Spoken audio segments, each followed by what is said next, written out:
On va passer donc à la prochaine communication. Je vous laisse quelques minutes pour vous asseoir. Et je vais appeler du coup le premier orateur, Didier Bazin, qui nous vient de La Réunion pour du coup présenter une intervention sur les maraudes de prévention des travailleurs, travailleuses du sexe et des hommes ayant des rapports avec les hommes.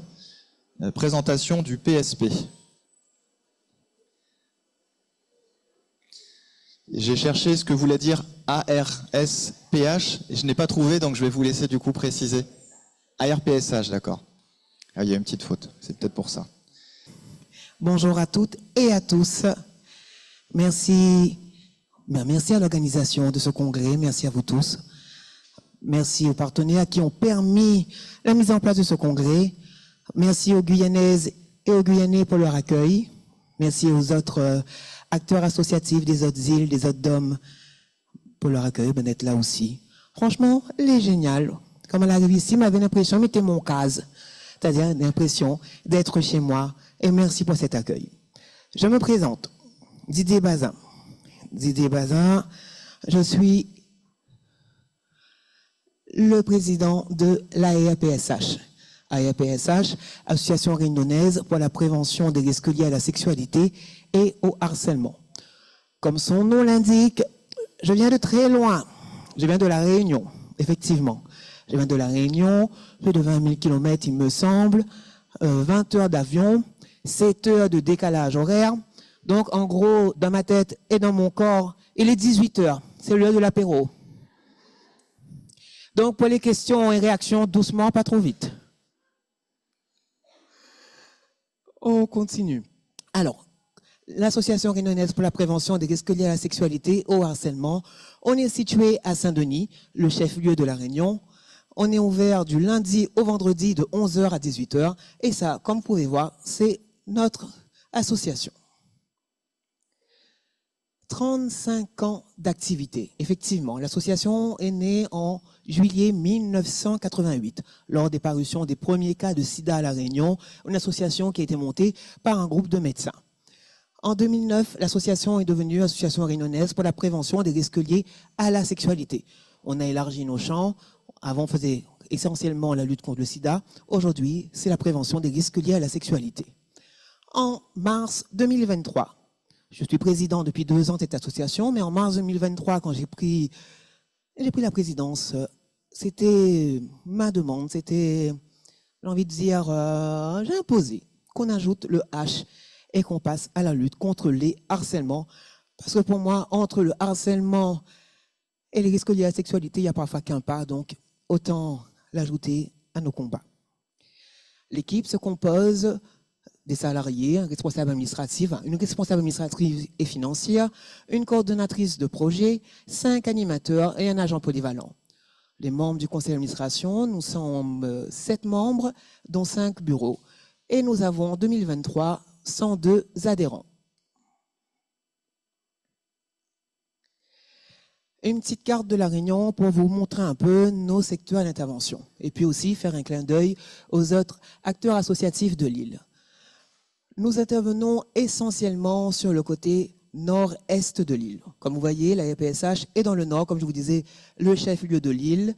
Et on couvre toute la partie de Saint-Denis jusqu'à Sainte-Rose, là où il y a le fameux volcan.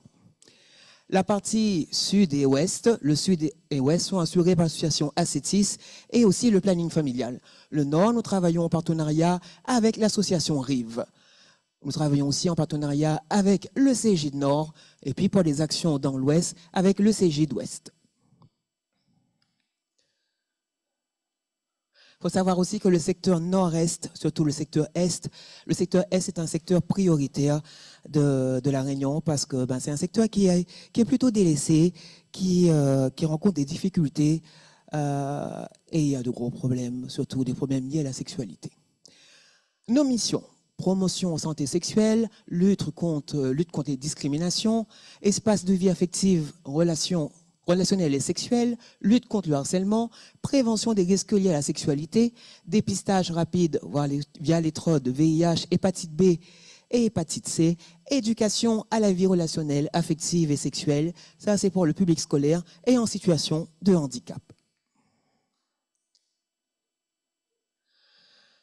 Alors, on travaille avec tous les publics, avec tout le monde. Tout le monde est bienvenu chez nous. Hommes qui ont des rapports sexuels entre hommes, les scolaires, les jeunes en insertion professionnelle, les personnes en situation de prostitution, les personnes en sous-main de justice, les personnes en situation de handicap et aussi les personnes en situation de précarité, dont les migrants, les SDF et les NEETs.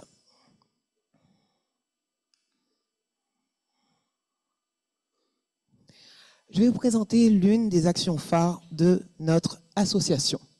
Cette action phare, c'est l'action HSH, les maraudes, au milieu HSH. J'ai toujours eu du mal à prononcer ce mot. Non, mais j'ai la mâchoire décalée parce que j'ai sucé mon pouce longtemps. Mais voilà. Donc, c'est l'action HSH, les actions, les maraudes auprès du public, hommes ayant des rapports sexuels entre hommes. Cette action a vu le jour le 1er décembre 2004, bientôt 20 ans. C'est le lieu principal des rencontres entre hommes, mais aussi la plage naturiste de l'île qui s'appelle la Souris Chaude.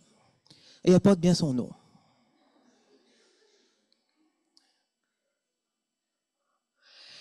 Comment se déclinent nos actions auprès du public HSH lors de nos maraudes? Il faut savoir que nous faisons des maraudes de nuit sur 3 lieux de rencontre à HSH, 2 vendredis par mois, de 20h à 23h30. Une équipe de 3 personnes composée d'un salarié, un bénévole, un personnel du Cégide, par exemple à la Souris Chaude dans l'Ouest avec le Cégide Ouest. Dans le Nord, on est parfois accompagné du Cégide Nord. On fait aussi les maraudes de jour, 2 après-midi par mois de 13h30 à 15h30 sur le site de la Souris Chaude. Là, c'est une équipe composée de 2 personnes, un salarié, une personne du Cégide ou un bénévole. Et puis nous faisons aussi nos maraudes numériques sur Internet. Ça, c'est 2 heures par semaine par un animateur. Je vais vous parler de nos actions, par exemple, en maraude. Les maraudes sur le terrain carrément. Sur le terrain, il faut savoir qu'on intervient sur 3 sites. La Souris Chaude, comme je vous ai expliqué, le site où il y a les nudistes. Il y a aussi l'espace de la Jamaïque à Saint-Denis et l'espace de Gillot à Sainte-Marie. C'est des actions où c'est un peu compliqué. C'est un peu compliqué, déjà, à la Souris Chaude, c'est un espace où les gens sont nudistes, sont tout nus, ils arrivent devant vous comme ça. C'est pour ça qu'on a du mal à attirer quand même des bénévoles. Les bénévoles viennent des fois parce qu'ils sont curieux pour découvrir ce qu'est l'action. Mais quand ils sont une fois sur le terrain et qu'ils se retrouvent confrontés à la personne nue, je discute avec la personne, mais parfois, il y a des discussions qui débordent. Et là, on parle des risques liés à la sexualité, on parle de prévention. On installe notre petite table avec du café, du jus, du soda, mais aussi des préservatifs et la possibilité de faire des trodes. Là, parfois, c'est assez compliqué parce que avant mon arrivée, ils faisaient les trodes dans les coffres de voiture. Ça, pour moi, c'est hors de question qu'on fasse des trodes dans des conditions d'hygiène qui ne sont pas réunies. Donc, on essaie d'attirer les gens au maximum vers l'association pour faire les trodes, ou vers les associations partenaires, ou bien les partenaires comme le Cégide aussi, pour faire les dépistages. À la Jamaïque, pareil, on a parfois une sensation d'insécurité sur ce terrain. C'est un lieu de pique-nique qui s'appelle la Jamaïque. Et là, c'est un lieu où viennent des couples pour faire des échangistes. Il y a aussi le public HSH sur lieu. Et c'est un endroit où il y a quand même eu des agressions homophobes, de type homophobe. Donc, on y va, mais on y va quand même en faisant très attention. Le secteur de Gillot. Le secteur de Gillot, pour vous donner une idée, c'est à Sainte-Marie, à côté de l'aéroport, un endroit aussi grand que cet amphi, avec plein d'arbres serrés entre eux. Et les gens entrent dans cet espace de bois et font des choses dans cet espace de bois caché entre les troncs. Et nous sommes là, à leur sortie. Non, pas dans le bois, à la sortie des bois. Nous sommes là à la sortie des bois avec notre petite table, notre café, notre présentation, nos préservatifs, nos lubrifiants et puis la possibilité de faire des trodes quand on peut. Les maraudes de joie. Les maraudes de joie ont été mises en place pendant la période Covid, quand il y a eu le confinement. Il y a eu le confinement, après il y a eu que tu ne sortes pas la nuit là. Couvre-feu. Quand il y a eu le couvre-feu, les gens ne pouvaient plus sortir la nuit, et ils sortaient la journée. Donc, quand ils allaient la journée, ben, nous, on était là aussi pour proposer nos actions. Donc, c'est comme ça qu'on a mis en place les maraudes de jour. Et ça se fait essentiellement à la souris chaude. Et puis, sur Internet, on est très présent aussi pour faire des maraudes numériques parce qu'on se rend compte qu'il y a beaucoup de rencontres qui se font sur Internet, sur les sites de rencontres, tels que, ben, vous devez certainement savoir, Coco, il y a Coco La Réunion. Et Coco, ça cartonne. Oh, il y a des cocos là-dessus qui rodent des cocos et ça cartonne. Donc, nous, on est là, on répond aux annonces avec Coco, c'est Manu. Donc, ils viennent discuter avec nous. On a pris Manu parce que c'est un prénom mix. Ils savent pas si c'est un homme ou c'est une femme. Donc, et quand on commence à parler de, ben voilà, on est Manu, on est de la IAPSH, on fait de la prévention des risques liés à la sexualité, on se fait insulter. On commence par, oui, ils commencent par des insultes parce qu'ils sont pas là pour parler de ça, ils sont là pour, voilà. Mais après, une discussion s'engage et on peut mettre en place des échanges et on peut les attirer à l'association pour pouvoir parler de risques liés à la sexualité et surtout proposer notre ODE. Ah, j'ai oublié de préciser les chiffres. Je reviens en arrière, les chiffres qui sont très importants. En 2023, on a réalisé 22 maraudes de nuit, 15 maraudes de jour et 62 maraudes sur Internet. On a pu faire en 2023 1458 contacts sur le site, sur Internet, sur les sites de rencontres, pardon, 487 contacts. C'est parfois les mêmes personnes, mais c'est 487 échanges quand même, mis à disposition de préservatifs et le dépistage. Et sur le net, 971 contacts.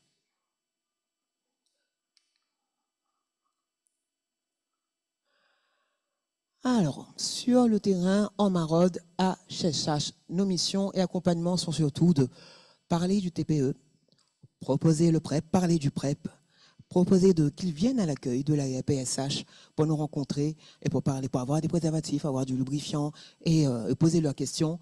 Le dépistage du TROD et autotest et l'orientation vers les CGID et les autres associations.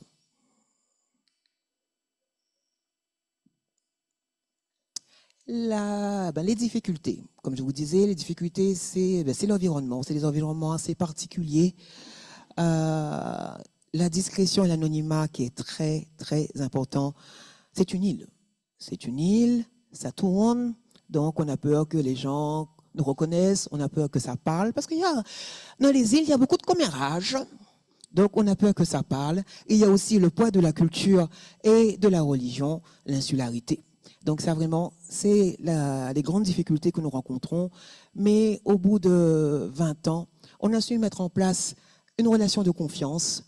On a su identifier les acteurs de prévention fiables et discrets.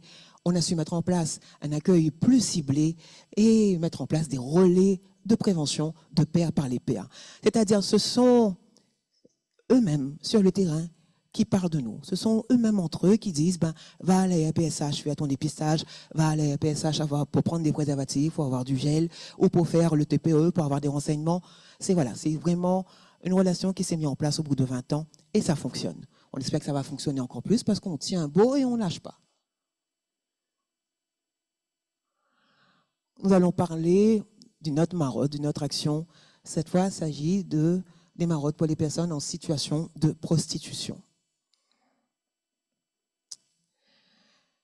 Nous avons une file active. On va commencer par la file active. Nous avons une file active de 90 personnes qu'on suit. 90 personnes qu'on suit physiquement. 90% de femmes et 10% de transgenres. Il faut savoir que dans ce public, c'est essentiellement un public qui se compose de femmes d'origine malgache. Il y a aussi des femmes d'origine mahoraises et des femmes d'origine mauricienne. Les femmes réunionnaises, elles sont généralement chez elles, derrière leur écran, sur Internet, à draguer, et reçoivent chez elles. Donc, c'est un peu plus difficile à atteindre, mais on y arrive avec du temps. Sur le terrain, c'est généralement les femmes d'origine malgache. Les transgenres, c'est plus des jeunes réunionnais.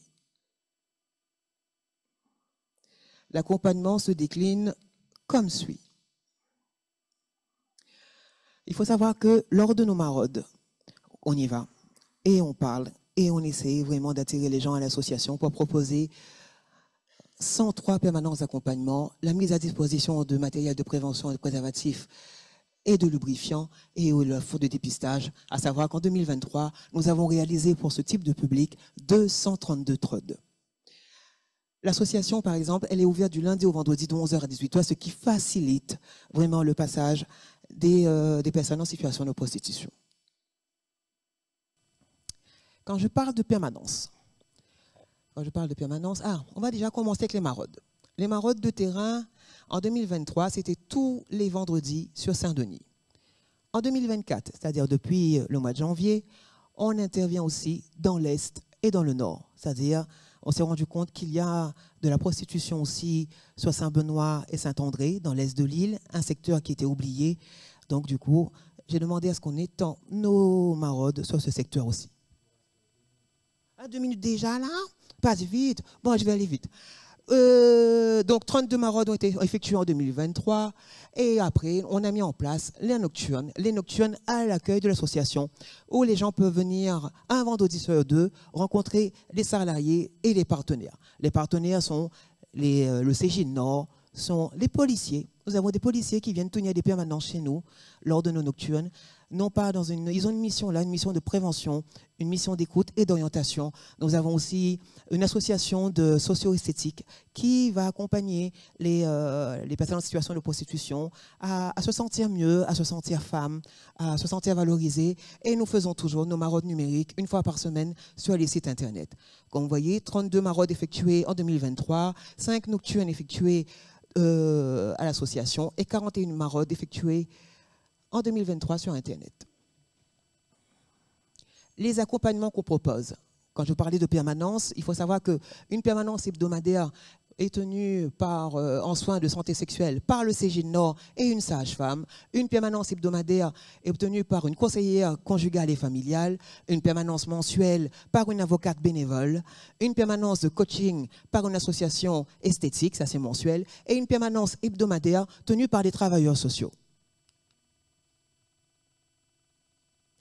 Le parcours de sortie de prostitution. Le parcours de sortie de prostitution, le PSP, on est la seule association agréée à l'île de la Réunion pour pouvoir proposer le PSP. Les demandes relevées par l'équipe et les partenaires sont transmises à l'animatrice référente. On propose un accompagnement par l'animatrice référente et l'élaboration du dossier. Et ce dossier est présenté par la suite à la commission départementale par la coordinatrice. Aujourd'hui, on vise à développer les actions existantes, rendre le PSP plus visible et plus accessible, permanence nocturne à l'accueil, extension de nos réseaux de partenariat, extension du secteur d'intervention, omniprésence numérique. Le PSP. Le PSP, on a pu proposer en 2023 6 dossiers à la commission. 6, vous me direz, c'est pas mal. D'autres diraient que 6. Ben oui, 6, parce que moi je dirais que c'est pas mal, parce qu'il y a tous ces freins. Les freins, il faut savoir qu'à La Réunion, le titre de séjour n'est pas une nécessité. Beaucoup ont déjà le titre de séjour. Il faut savoir que l'allocation, la FIS, de 343 € n'est pas forcément évidente pour elles, parce qu'elles sont en quelque sorte en mission, en charge financière pour la famille d'origine. C'est-à-dire elles sont là pour avoir de l'argent et envoyer au pays d'origine, à Madagascar, pour pouvoir aider la famille. Manque de confiance en leurs compétences professionnelles et certainement un réseau qu'on n'a pas pu identifier.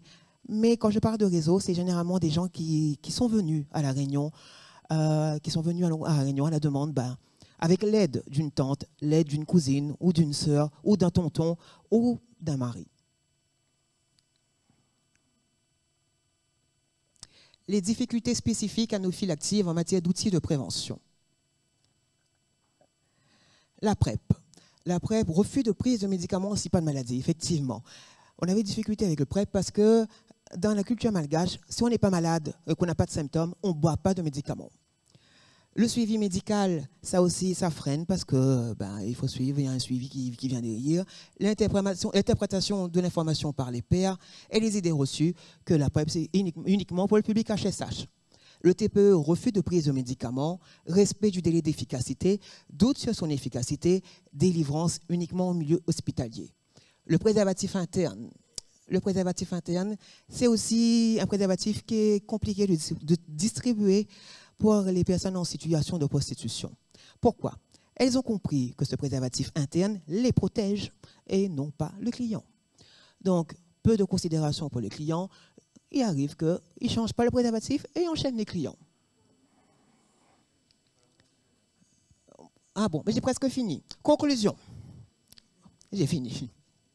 Car mieux vaut prévenir que guérir. Car information, discrétion et action riment avec prévention, dans l'espoir que chaque pierre qu'apporte notre petite association contribue au bel édifice qu'est notre île La Réunion. Nous tient beau, nous largue pas. Merci à tous.